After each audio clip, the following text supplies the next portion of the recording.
Welcome to the Awakening Together channel here on YouTube. This is our Awakening Together weekly gathering. Each and every week we have a different minister who speaks. If you'd like to attend our services live, please visit our website awakening-together.org. Click on Online Sanctuary on the main menu. Then, How to Enter the Sanctuary. Our services are held Sundays at 10:15 a.m. Eastern Time. We'd love to see you in the sanctuary.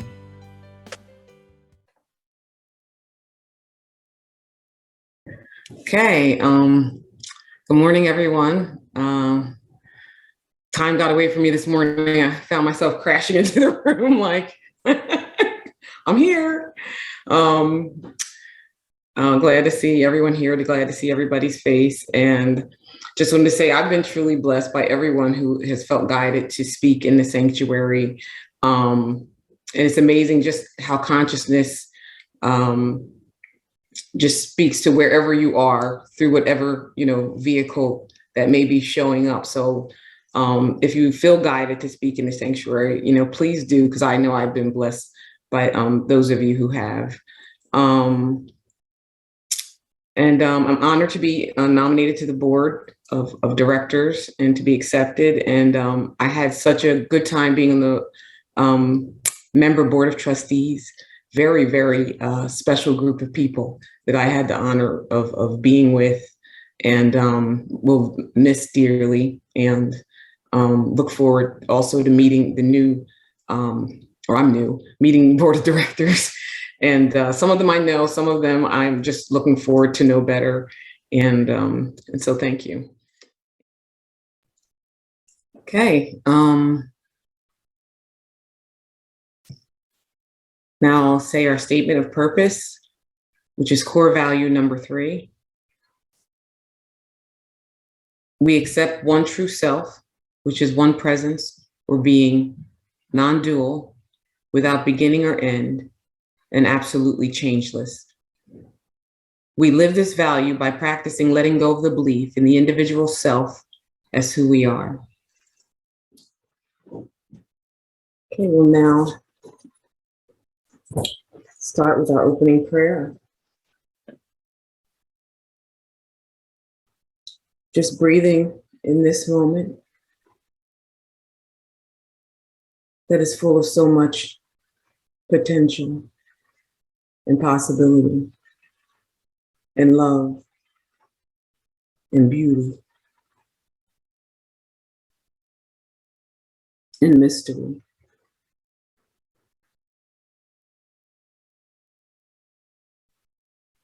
May we live in this pause, that cessation of all conceptualization that allows the expression of the infinite to be seen in its totality. May the purity, joy, and freedom be felt in this now moment. That is all there is. May we relax in this knowing with the understanding that we do not need to know. And may peace surround us in all circumstances as we rest in and as consciousness. And so it is.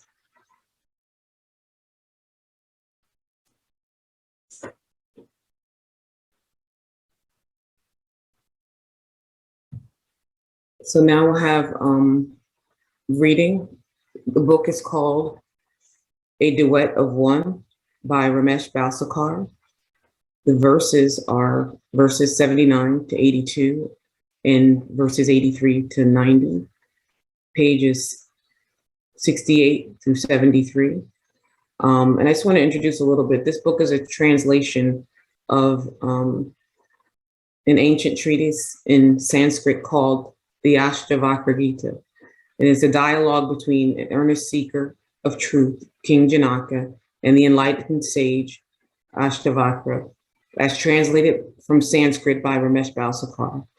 And Joanne Schneider has been kind enough to read for me. Thank you, Joanne. Thank you. Actually, this is my first exposure to this, and it is right where I am. So it was perfect. So, Ashtavakra says, it means bondage when the mind desires something or grieves at something, rejects or accepts anything, feels happy or angry with anything. It means liberation when the mind does not desire or grieve or reject or accept or feel happy or angry.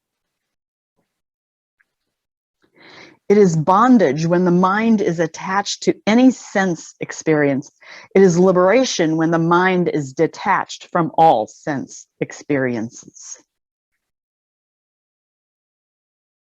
When the me is present, it is bondage. When the me is not present, it is liberation. Having understood this, it should be easy for you to refrain from accepting or rejecting anything. Ashtavakra first gives Janaka a severe test and is then obviously gratified with the way his disciple has reacted to the test and has stood his ground firmly and confidently on his perception of the truth. Now in the 4 verses comes the appreciation, encouragement from the guru. Ashtavakra repeats the fact that the bondage lies firmly on the conceptualization by the mind. He makes it clear that even being happy can be a bondage because such happiness is interrelated to the concept of unhappiness or being angry. It is totally different from the sheer pure joy of that state when the me is absent and there's no conceptualizing.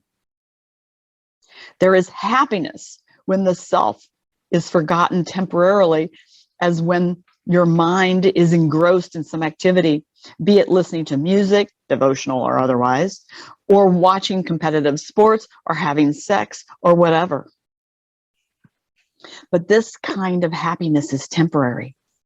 And when such activity ceases and the cause of such happiness is no longer present, the happiness not only disappears, but sometimes gives way to depression. Abiding in the capital S self, without the mind doing its usual conceptualizing, means peace and a deep joy because it is not dependent on any material cause. The very nature of the natural state of peace and joy, the material happiness, the very nature of the natural state is peace and joy, and material happiness is a pale reflection of this state. Ashtavakra makes it clear that the conceptualizing is the result of the me wanting or not wanting something. And when the me is not there, there is no wanting or not wanting, and conceptualizing ceases. And this means liberation. This clearly goes directly against the usual advice given by organized religion to renounce. If such a religious person is asked why one should practice renunciation, the answer, whatever it may be, would be on the line that one should practice renunciation in order that one should get something or other, sometime or other, somewhere or other. In other words, this renunciation is itself based on the desire of the me to achieve something. What Ashtavakra implies is that the desire, the wanting, has to go, but it has to go by itself, to fall off spontaneously as a result of understanding, and not as a deliberate volitional positive action. And the me, with its wants and desires, falls off by itself with the mind, when the mind settles into its source, capital C, consciousness. into a state of no mindness, which is its wholeness and holiness, which is not tainted by any objective relationships. There is conflict in the split mind relationship of one object with another object, but the source of both being the same capital C consciousness, there is no question of any conflict when both are in a non-objective relationship in the undivided whole mind. The relationship between one split mind object and another split mind object is samsara. The non-objective relationship in the whole mind is nirvana. The non-objective relationship in its operation is what is known as witnessing, being aware without choosing or judging. Ashtavakra continues. Who is it that is concerned with the interrelated pairs of opposites, such as duties to be performed and acts to be avoided? When do they end, and for whom do they end? Inquiring thus, through indifference to the world, proceed to remain without desire and volition. Rare indeed, my child, is that blessed person whose desire for life, enjoyment, and learning have been extinguished by merely observing the ways of the world. The man of wisdom becomes serene through the realization that this world is transient and tainted by the triple misery. And by triple misery, it means like one's own organism, other organisms, and the acts of nature. So let me read that again. The man of wisdom becomes serene through the realization that this world is transient and tainted by the triple misery and is therefore without substance, contemptible, and to be discarded. Is there any stage or age when the interrelated pairs of opposites do not affect people? The one who disidentifies himself from them and is content with whatever comes to him spontaneously in the ordinary course attains perfection. Who will not attain tranquility, who, seeing the diversity of opinions among the many seers, saints, and yogis, becomes totally indifferent?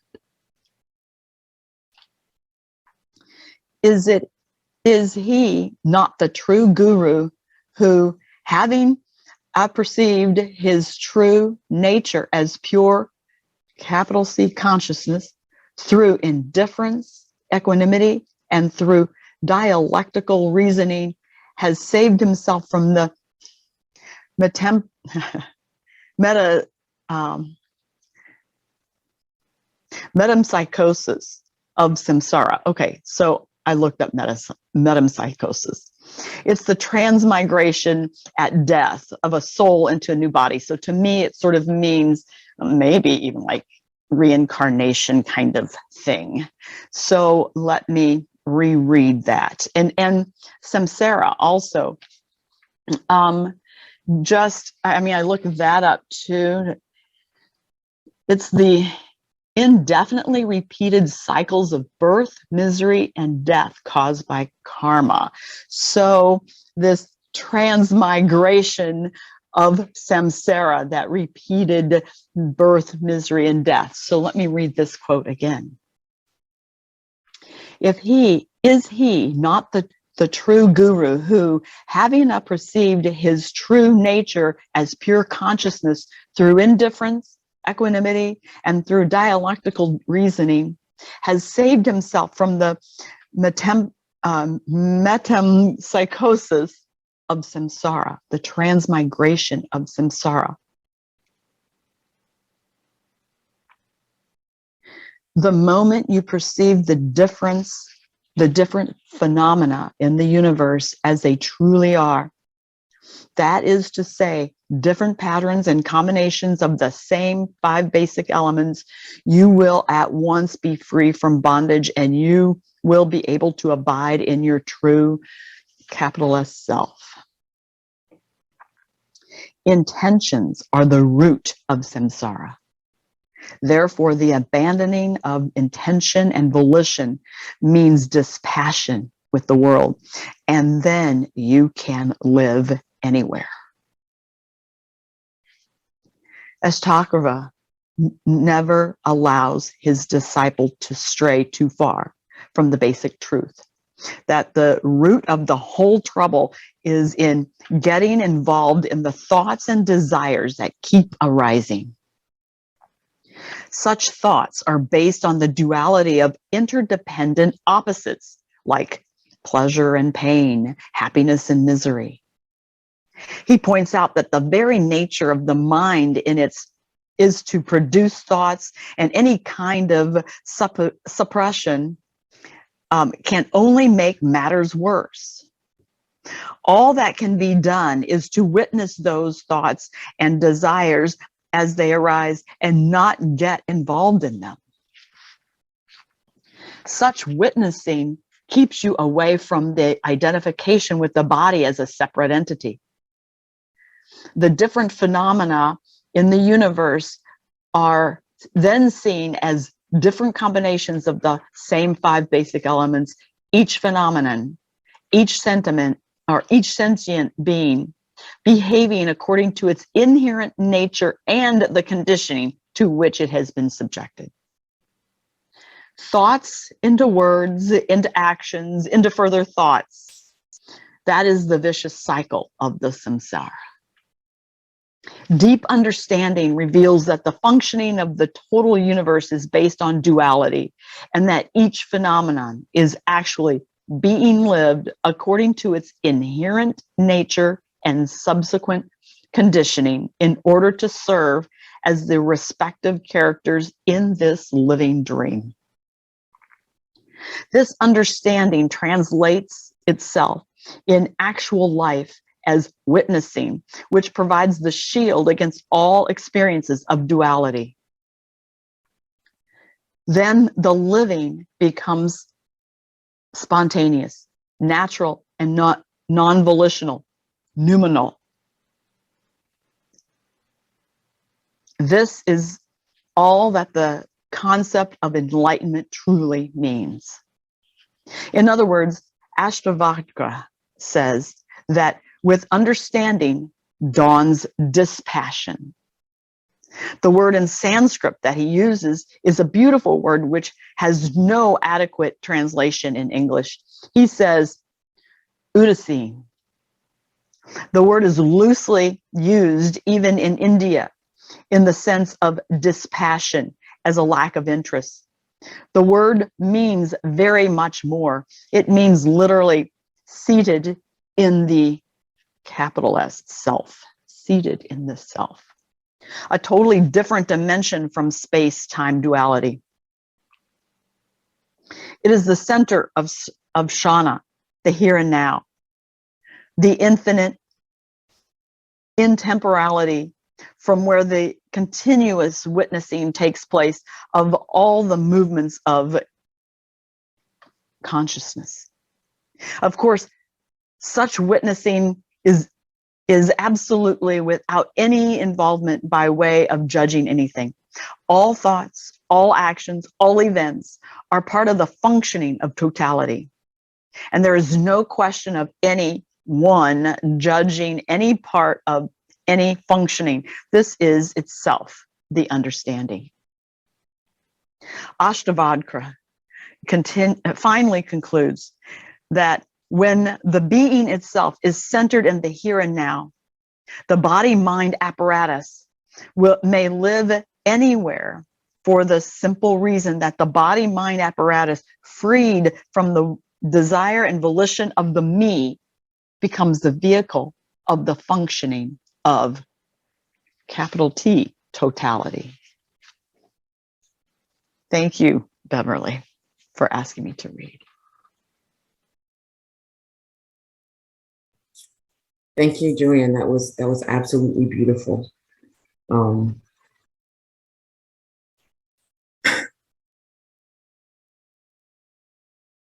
So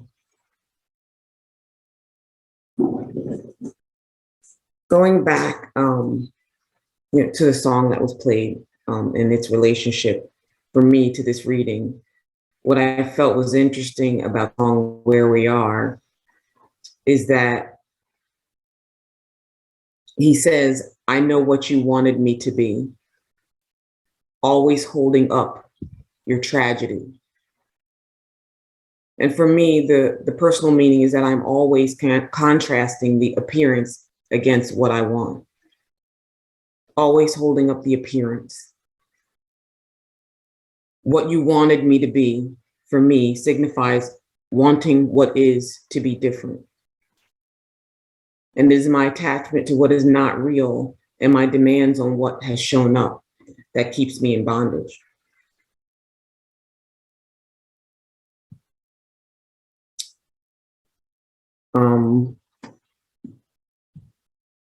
I chose this verse in the Ashtavakra Gita because it really moved me to the place of knowing that it is all happening anyway. It led me to see that as I remain the witness, the falling away of what is false is inevitable. The pitfall of thinking things need to be different for any reason, and the bondage of believing that the me is the catalyst for transformation becomes clear in these verses. The directness of I am, followed by absolutely nothing, is direct experience. Anything that would follow the words I am would be illusion. As I applied this to my own life, I could see that accepting what is truly the understanding that what is also me. And that anything that would try to contain or limit this I am is the beginning of identification as a separate entity. And yet in all its forms, consciousness is still consciousness. And as I rest in and as this consciousness, what then begins to come forth is not coming from my own understanding or interpretation, but something new is being birthed, something that has no beginning or end, something that has no order of operation and is not bound by time. Faith is trusting the manifestation of the totality, which is happening anyway, rather than choosing the path of bondage as it unfolds. I find myself being pulled as if by a vortex into this moment. It's as if all roads lead to this moment and all paths are being shortcut as the recognition of this moment is disguised by fear, appearances, and most of all, time. It is most magnetic, this moment, once time is no longer a factor. There is nothing that I can think about that does not involve time. What I want, what I don't want, what I want to be, what I don't want to be. The loss of all conceptualization stops me in my tracks. When I conceptualize, I pick up the pen to write the book that I think I have authored, but the story remains unchanged. The power of each word in the original text remains untouched. And the demonstration of what was always here shows itself in the most subtle but powerful ways if I just pause and surrender the delusion of volition and psychological time. What I find for myself is that there are a certain number of truths, untruths, that I must be accepting whether I'm conscious of it or not, that lead to re-identification as a separate being. And it is witnessing that allows this process to be seen. It is the judgment and involvement that occurs in this process that turns this temporary detour into a long, endless journey. For example, on one's job, one could say, these people don't know what they're doing. There's no accountability. Therefore, my situation cannot improve. It can only get worse. I have to protect myself and foresee what is coming that could change my experience. I need to meet with the higher ups to make sure that things go well. I need to make sure that certain things change and other things stay the same. I need to see what all of my options are. And then there may be a whole nother conversation about not being valued and the chatter that goes along with that. Now, the acceptance that I am capable of being threatened or harmed is the basis for this conversation that I am having with myself. I am attempting to fill in the blanks and to determine for myself what comes after I am, when I am is the only thing I know for sure.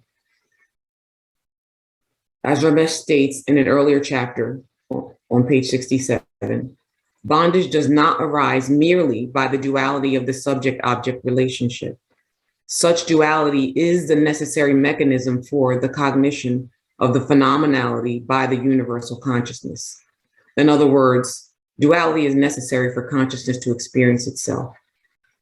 He goes on to say, the Leela, which means game, of the interrelationship between human beings, the magic show, which consciousness provides within itself, causing the supposed pleasure and misery to the supposed individuals in their supposed lives, is not the result of the mechanism of duality, but arises through the operation of dualism.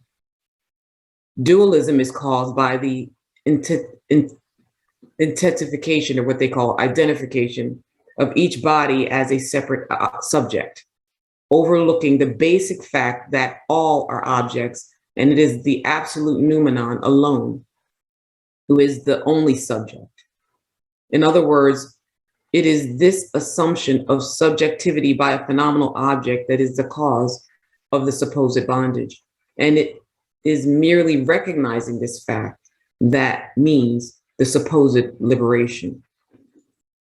And so it is not duality or contrast that creates the bondage, but the dualism or identification that causes suffering.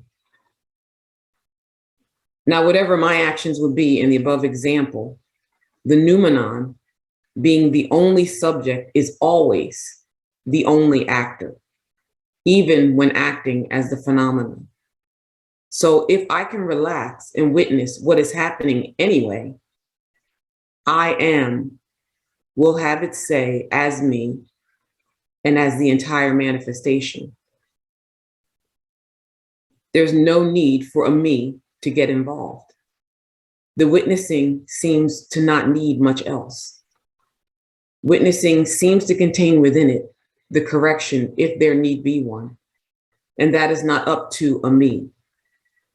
What I know is that I could never outdo the manifestation that was coming anyway. How could I possibly know what I want? And if I don't know what I want, how could the path that I'm charting get me there?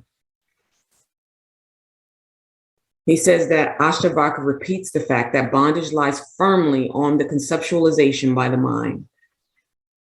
And I contemplate this.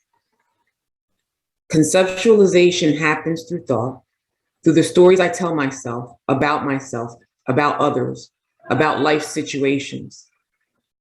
There's an ongoing narrative about the world that appears in this space that I am. And I get lost in this narrative, this conceptualization that is the source of the bondage that feels so old, so chronic, so entrenched and permanent. And the bondage does lie firmly on this imaginary ground of thought that feels so real and is the catalyst for it all. Thought would seem to hide behind the overwhelming tide of emotion that follows it when believed at times. But when unveiled, it is simply thought. And it is thought that would seem to materialize a me that would then appear to grieve, accept, reject, or feel anything. I had developed a certain amount of stoicism about pain in my life, with the fear that entertaining it would increase it. I refused to experience the pain that my beliefs had brought me, thinking that experiencing the pain means that I have agreed with it, or that I have lost my center because I think that the pain shouldn't be there. And I believe that I have to be willing to face the lies that have taken up residence within in order for them to move out, because they are still having a say. And what they say is, I'm still here. You still believe in me. You are secretly mourning me and the impact that I have had on you, but not completely. You go back to denying me, thinking your acknowledgement of me means defeat. Here's where I become more powerful for you. You are still giving birth to me through your thoughts, actions, and deeds. Your stoicism is only a form of suppression fueled by the belief that this should not be. And I realized that limiting the self in any form is extremely painful. I do realize that I'm not my mind, but this thought is here. Its impact is here. And it is important for me to understand that it does not make me any less the self. I worry about connecting with truth, which lies beneath whatever is happening, because I fear what is happening, forgetting that what is also consciousness. Not being able to do something about a situation causes me to examine the sense of volition I feel I might have, or the someone I think I might be. And I can see that psychological time or thinking is how I interfere with this moment.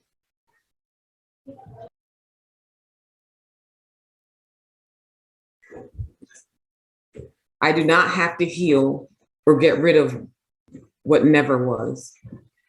The me provides so much evidence of all the things that I need to do and all the things that have happened in the past. The residue of pain that seems to remain would seem to also provide evidence. However, if I as consciousness am before all of this, then what needs to be done?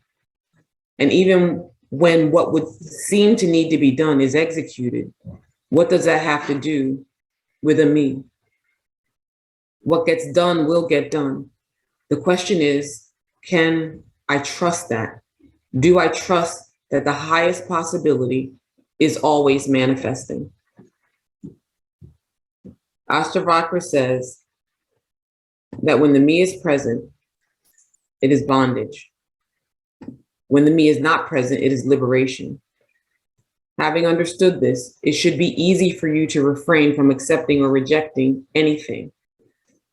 What I have seen is that there is a certain anxiety that goes unchecked in my day in and my day out, a certain uneasiness that hums in the background of my experience. It bothers me less now as identification as a separate entity fades. The hum that seems to whisper everything is not all right. It has become more like noise now, but I dare not try to shut it out. Again, this would be volition. I am losing interest in it, but that is a natural falling away, not a someone deciding to do something about nothing. Something very helpful for me has been to ask, what informs this action that I'm about to take, especially if there is an urgency behind it, because I know that intuition does not have that unsettling urgency vibration. Yet I've also had intuitive guidance where the me has attached fear to what has been given intuitively, and it feels similar. The discernment for me has come when I pause and I let the fear vibration subside, not feeding it with my mind and seeing what wants to happen when it is gone. Urgency is of time, which cannot limit the self, and if something needs to be done now, it will just happen through me without the sense of desperation or urgency, as I have seen many times. In fact, I have felt peace and a sense of calm in those now decisions that come from intuition. So when the me is worried, I witness it. I've also seen where my ability to get super excited about good things that happen to me seems dulled or diluted. And I thought, am I flatlining? Is this despondency or apathy? because I know I can definitely go there.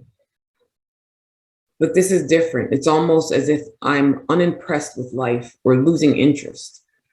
I'm beginning to feel the same dull sense when something quote unquote bad happens. The definitions of either are becoming so loose and so trite. He says that even being happy can be bondage because such happiness is interrelated to the concept of unhappiness. And it is when the me is absent that pure joy can be felt. I'm experimenting with this since joy has always seemed an elusive and extremely temporary to me. The peace that I feel, which is replacing these experiences of highs and lows, is much deeper. Though at the moment, I can't say it's exactly exciting. Just pleasurably uneventful, constant, and ever evolving. I feel better able, even in what I like to call a hot situation, to go to truth and calm down within a much shorter period of time. Not because anything has changed, but because the witnessing has allowed me to see more clearly this mechanism, which has become a one-trick pony in many disguises. There would seem to be a decision not to suffer anymore, but there is no decider. And then the quick resolution of nothing just happens. Ashtavakra says, spontaneously, as a result of understanding and not as a deliberate volitional positive action. And the me with its wants and desires falls off by itself when the mind settles into its source, consciousness, into a state of no-mindedness, which is its wholeness and holiness, which is not tainted by any objective relationships. Any objective relationship means anything that may be going on at the time.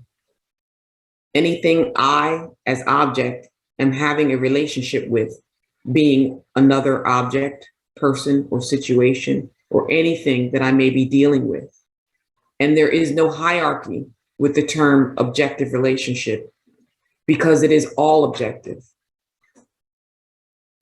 He says there is conflict in the split mind relationship and that the relationship with one split mind object and another split mind object is samsara or suffering. So when we settle into the source of both, which is consciousness, there is no conflict. The non-objective relationship in the whole mind is nirvana. This is known as witnessing without choosing or judging. Ashtavakra states, who is it that is concerned with interrelated opposites such as duties to be performed and acts to be avoided? When do they end and for whom do they end? Inquiring thus through indifference to the world, proceed and remain without desire or volition. This verse for me pointed to where I go immediately with a perceived problem. What should I do about it? How shall I proceed? Inherent in this very question is volition and desire. What I want to achieve and how I'm going to get it. Can I remain seated in the self even with my most dire or important affairs and all my fears? For whatever may need to be done, the mechanism of identification as a separate entity is not necessary. Not that the mechanism of identification needs to be stopped, but it doesn't need to take center stage. Seated in the self, suffering becomes impossible and the mechanism a ghost activity. We have all had that moment in the middle of the night, a moment of panic about something that we feel powerless to change or do anything about. But it is just suddenly dire. And I had this experience worrying about something, wanting or feeling the need to change it in that moment. Then as I fell into witnessing, as this intense stillness took over, and I watched the mechanism play, but I was not in it. And I've never really been able to immediately step behind the stage at will and watch the play, especially in an intense situation. It's like every fire just becomes a fire drill. The alarm goes off and the people line up, but nothing is happening. Because nothing is ever happening. Nothing can come from thought unless it is informed by consciousness. And so I'm realizing that my mind is no good to me unless I am seated in consciousness. It can only create more conflict. Even its solutions contain more conflict. I found that the witnessing of myself without involvement the most challenging. When I have fallen short of my own expectations, can I remain on the sidelines knowing that this too is an appearance in consciousness, which is what I am? Can I recognize that I am being lived according to my inherent nature and subsequent conditioning to also serve as a respective character in this living dream? Witnessing provides the shield against all experiences in duality, as Ramesh says. He says, then the living becomes spontaneous, natural, non-volitional, noumenal. This is all that the concept of enlightenment really means. And then for me, there's this yeah, but that gets into the nitty gritty of delusion. The ins and outs of the intellect feels a situation needs to be dealt with. There is the feeling that something needs to be done, that it cannot be this simple, that there must be more to it. The cessation of conceptualization to the ego is certain death. It sees sitting in the seat of consciousness as denial or passivity. Volition is the basis of the ego, and its movement occurs in separation, creating more illusion. Reality is revealed through resting in consciousness. It does not put a stop to the show or the appearance. All is part of the functioning of the totality. Ashtavakra says that when the being itself is centered in the here and now, which he describes as a totally different dimension from space-time duality, the mind-body apparatus may live anywhere for the simple reason that the mind-body apparatus, freed from the desire and volition of the me, becomes the vehicle of the functioning of totality. What this means to me is that witnessing brings about a deep understanding of what this actually means and goes where the intellect cannot follow. This uncharted course into the unknown and the unknowable. And that ends my homily. Thank you. Thank you, everyone. Thank you for being here, for holding this space and allow me to share with you. I want to remind you that donations can be made to Awakening Together by clicking on the link that Signer will post or by using the QR code in the sanctuary. And opening up now for any sharing, if anyone would like to share at this time. This is Joanne here. I really, when you described, and these are my words of your words, so what came to me during your homily was how, and I've been thinking about this lately too, how what you described has been my experience too, where my highs aren't as high as they used to be and my lows aren't. And while you maybe didn't say it this way, that's what I was sort of getting, that you're noticing in yourself. And I just like to think that maybe we are on the right track, and that, thank you actually for, sort of witnessing that for me.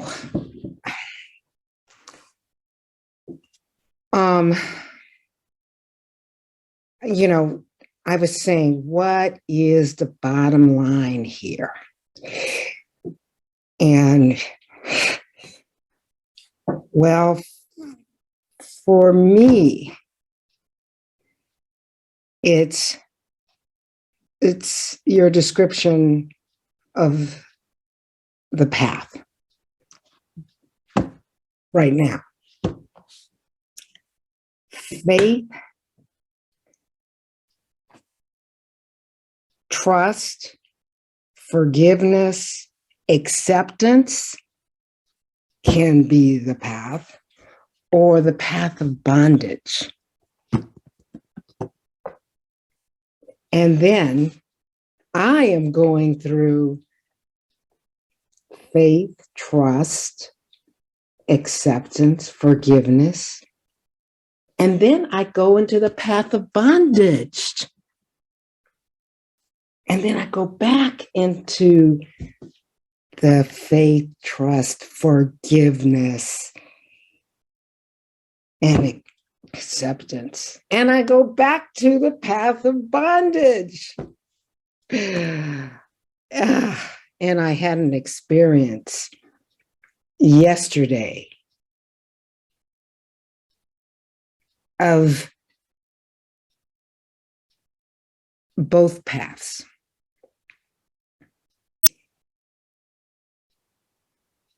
I had the path of bondage because I was compulsively thinking about how I wanted to put my new program online. And it was going back and forth, back and forth. No, and it was doubt.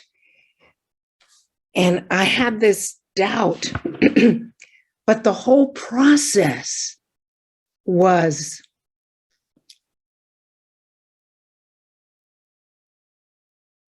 you couldn't help it. You had to do it. And then you get to the point you're relaxing and observing that process of you saying, oh no, let's do it like this. Let's use this word. Let's use this word. Oh no, let's use this word. And then you say, oh, ah. And then you still go through that process of, oh, let's use this word. And then what came up for me is this saying. It said, when you get in this way, I am that I am, but you could say you're I am. I said, oh shit, I got it wrong. I don't have to have this ending. I am that I am. I am all that I can be. It's perfect. And then you said, oh, I said, oh, I got it wrong again. Oh, it's I am. I don't have to have that end. Oh, the path of bondage. Let me go back to the path of faith and forgiveness or complete acceptance. So thank you so much. It was lovely, lovely, lovely. I really appreciate it. Thank you so much, Ruby. That was beautiful. That was beautiful. I think I see John. So I just wanted to thank you, Beverly. The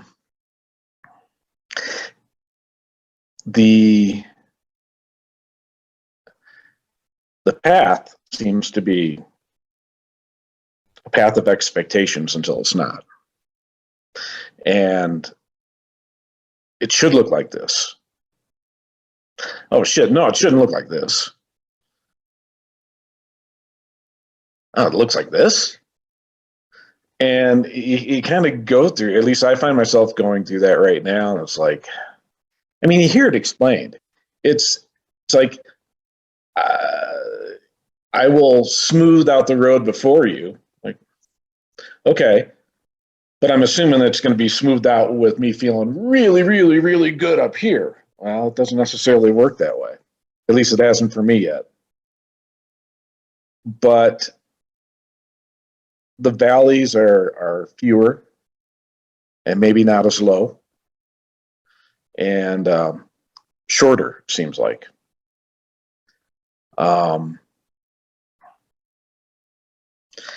And what I really loved is a confirmation of, it's funny, it escapes me as soon as I'm starting to say it. So saying the valleys were not quite as low. Well, the whole part about it just leveling out, it just makes it so much easier. I kind of had an experience where I was going to go to the current retreat, and it didn't work out. Had it all planned, it was going to happen, and it just didn't work out. And then I hear George say that there's going to be another one coming on up here in July. And is that in person, George? I can see you nodding your head. Excellent. Excellent. And it's like, all right, so maybe that was the thing. Maybe that's where I get to go because I didn't go to this one. And it's just how everything just kind of evens out. And it's, the thing that stuck with me was how things fall away on their own volition. It's not about trying to make it happen. I got to give up this and that and that and this and this and that, and then I'll be fine. Well, no, it doesn't feel good. It's such a gentle path, and man, we just stub our toe all the time. And, there's a rock there that says, be gentle. And the first thing you do is you kick it out of the way. It's like, ow, that sucks. And you keep kicking them out of the way until you realize that, it's saying be gentle with me. Oh, that's great. Then you kick it out of the way one more time just to make sure that you're not wrong. And so that message has been showing up a lot. Let things fall away. And so I thank you for bringing that on up and reminding me and anybody else who heard that too. And I just really appreciate the sermon today. So thank you. Thank you, John. That was great. Thank you. So I guess we have time for a song. This next song I wanted to play was called Halo by Beyonce. And to me, it's really about seeing God everywhere. I had the experience of, and I've heard many experiences of, this intense experience of oneness and being one with everything. And though I've had glimpses of that, and as we all do have glimpses of that, some people have these like just amazing breakthroughs where, that at one moment is just, so powerful. And, I had never had that experience in that way. And I had this experience. I was sitting in my yard, I was looking at the trees and I was just looking at nature. And I just suddenly was becoming just so emotionally overwhelmed. I had no idea what was going on. And it seemed like everything in my life, just my whole life was just, everything was kind of holy. Like even my issues, my problems, my this, my that, like everything was just making sense just in that moment, not intellectually, but it was just this feeling of literally like seeing God everywhere and everything. And so this song kind of reminds me of that. And we'll let her play that song. Thank you, everyone. Beautiful, everyone. Thank you for your shares as well. Thank you. And thank you, Sina. Thank you, Joanne, so much. You've been watching our online gathering. It happens weekly on Sundays at 10:15 a.m. Eastern Time. To join us live in the sanctuary, visit our website, awakening-together.org. You'll want to click on Online Sanctuary in the main menu, and then in the drop-down menu, look for How to Enter the Sanctuary. Right there at the top of the page is a clickable link. We'd love to see you in the sanctuary and join with you in fellowship. Thank you again for watching.